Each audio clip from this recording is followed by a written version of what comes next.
नमस्कार दोस्तों, बहुत बहुत स्वागत है आपका हमारे YouTube channel study with smartness में। यहाँ हम हिंदी से संबंधित महत्वपूर्ण प्रश्नोत्तर देखेंगे। चलिए शुरू करते हैं। हमारा पहला प्रश्न है, संज्ञा और सर्वनाम से जुड़ने वाले प्रत्ययों को कौन सा प्रत्यय कहते हैं? कृदंत प्रत्यय, सजी प्रत्यय, तद्धित प्रत्यय या इनमें से कोई नहीं। इसका राइट आंसर है तद्धित प्रत्यय। चूंकि तद्धित प्रत्यय वे प्रत्यय होते हैं जो संज्ञा, सर्वनाम, विशेषण आदि के अंत में लगकर नए शब्द बनाते हैं और इनके योग से बने हुए शब्दों को तद्धितांत या तद्धित शब्द कहते हैं।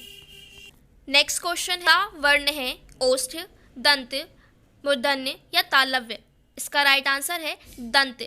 चूंकि सा एक स्पर्श व्यंजन कहलाता है। जब सा का उच्चारण किया जाता है तब जीभ दांतों को स्पर्श करती है, इसलिए दंत इसका उच्चारण स्थान कहलाता है। नेक्स्ट क्वेश्चन है, अधोगति का संधि विच्छेद है अधो धन गति, अधा धन गति, अधो धन गति या इनमें से कोई नहीं। इसका राइट आंसर है अधा धन गति। जब अधोगति का हम संधि विच्छेद करेंगे तो वह अधा धन गति के रूप में होगा। यह एक विसर्ग संधि का उदाहरण है। चूंकि विसर्ग संधि जहाँ पर विसर्ग के बाद स्वर या व्यंजन आने से विसर्ग में परिवर्तन हो जाता है। नेक्स्ट क्वेश्चन है, उभयालंकार है शब्दालंकार धन अर्थालंकार, शब्दालंकार धन उभयालंकार, अर्थालंकार धन लुप्तोपमा अलंकार, अर्थालंकार धन अपनहुति अलंकार। इसका राइट आंसर है शब्दालंकार धन अर्थालंकार। चूंकि उभयालंकार यानी ऐसा अलंकार जिसमें शब्दालंकार और अर्थालंकार इन दोनों का ही योग होता है, अर्थात जो अलंकार शब्द और अर्थ दोनों पर ही आधारित होकर दोनों को चमत्कारिक बनाता है वह उभयालंकार होता है। नेक्स्ट क्वेश्चन है, दंभ का पर्यायवाची क्या है? बड़ा, दर्प, दुर्ग या युग। इसका राइट आंसर है दर्प। चूंकि पर्यायवाची यानी एक से अर्थ प्रकट करने वाले शब्द होते हैं तो दंभ का मतलब अहंकार से होता है। इसे हम अभिमान, मद या घमंड भी कह सकते हैं। तो दंभ का पर्यायवाची यहाँ दर्प होगा। नेक्स्ट क्वेश्चन है, छाती पीटना मुहावरे का अर्थ क्या है? शोर मचाना, छाती में दर्द होना, शोक प्रकट करना या अस्वस्थ होना। इसका राइट आंसर है शोक प्रकट करना। चूंकि मुहावरे किसी वाक्य का विशेष अर्थ बताते हैं तो यहाँ पे छाती पीटना एक मुहावरा है जिसका अर्थ होता है शोक प्रकट करना। इसे एक उदाहरण से समझते हैं। अपने किसी संबंधी की मृत्यु पर मेरे पड़ोसी छाती पीट रहे थे, यानी दुख प्रकट कर रहे थे। नेक्स्ट क्वेश्चन है, विद्रोह करना निम्न में से किस मुहावरे का अर्थ है? गम खाना, गर्दन उठाना, गर्दन झुकाना या गर्द जीतना। इसका राइट आंसर है गर्दन उठाना। चूंकि गर्दन उठाना एक मुहावरा है जिसका अर्थ होता है विद्रोह करना। इसे एक उदाहरण से समझते हैं। सत्तारूढ़ सरकार के विरुद्ध अब गर्दन उठाना ही होगा, यानी अब उनके विरुद्ध विद्रोह करना ही होगा। नेक्स्ट क्वेश्चन है, किस समूह के सभी शब्द पर्यायवाची नहीं हैं?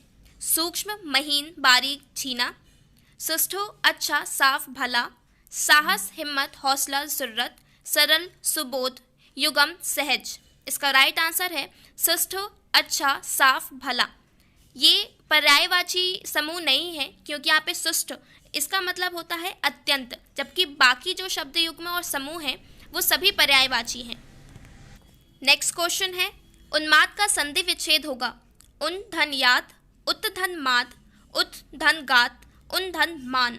इसका राइट आंसर है उत धन मान। जब हम उन्माद का संधि विच्छेद करेंगे तो वह उत धन माद के रूप में होगा। ये एक व्यंजन संधि का उदाहरण है जहाँ पर ता और ना मिलकर आधा ना बना रहे हैं। नेक्स्ट क्वेश्चन है, किस रस को रसराज कहा जाता है? वात्सल्य रस, वीर रस, श्रृंगार रस या शांत रस। इसका राइट आंसर है श्रृंगार रस। श्रृंगार रस को रसराज या रसपति कहा जाता है क्योंकि यह अत्यंत व्यापक है और इसका स्थायी भाव रति या प्रेम होता है। नेक्स्ट क्वेश्चन है, मेध, मेधा इस शब्द युग्म का सही अर्थ भेद क्या है? चपला, बादल, यज्ञ, बुद्धि, बुद्धि, यज्ञ, बादल, चपला। इसका राइट आंसर है यज्ञ, बुद्धि। चूंकि मेध का मतलब यज्ञ या हवन से होता है जबकि मेधा मतलब धारण शक्ति या बुद्धि से होता है, तो इस शब्द युग्म का सही अर्थभेद यज्ञ और बुद्धि होगा। नेक्स्ट क्वेश्चन है, संचारी भाव के कितने भेद होते हैं? 34, 32, 33 या इनमें से कोई नहीं। इसका राइट आंसर है 33।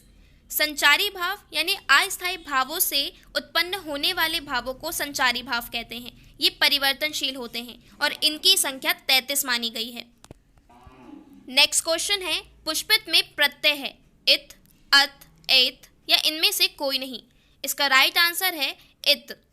चूंकि प्रत्यय वे शब्दांश जो किसी शब्द के पीछे लगकर नए शब्द बनाते हैं, तो यहाँ पुष्पित में इत प्रत्यय लगा हुआ है। नेक्स्ट क्वेश्चन है, तत्सम शब्द का चयन कीजिए, चवर्ण, चैत, चपाया या चौक। इसका राइट आंसर है स्वर्ण। चूंकि तत्सम संस्कृत के शब्द होते हैं जो आज भी ज्यों के त्यों उपयोग में आ रहे हैं, तो यहाँ पे स्वर्ण एक तत्सम शब्द है जिसका मतलब चबाना होता है और बाकी सभी तद्भव शब्द हैं।